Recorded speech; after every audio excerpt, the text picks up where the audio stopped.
नमस्कार, आपण पाहत आहे भांडा फूड न्यूज. एका दमात भ्रष्टाचारी कोमात.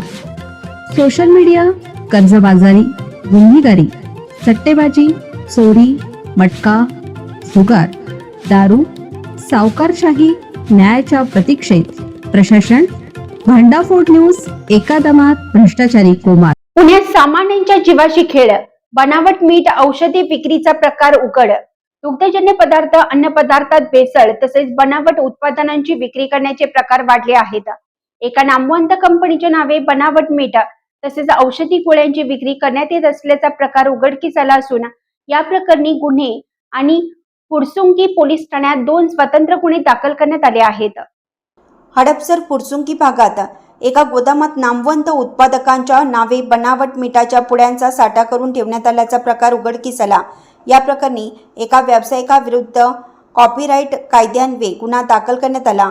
याबाबत नामवंत कंपनीच्या वतीनं काम पाहणाऱ्या कृष्णा देवी प्रसाद कॅनोलिया वय वर्ष 50 यांनी फुरसुंगी पोलीस ठाण्यात फिर्याद दिली.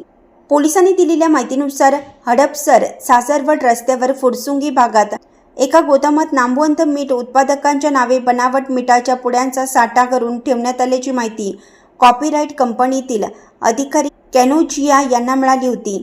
त्यांनी याबाबतची माहिती फुरसुंगी पोलिसांना दिली होती. त्यानंतर पोलिसांनी तेथे छापा टाकला. पोलिसांनी या प्रकरणी मार्केट यार्डातील एका व्यापाऱ्याविरुद्धही गुन्हा दाखल केला आहे. पोलीस उपनिरीक्षक माने तपास करत आहेत.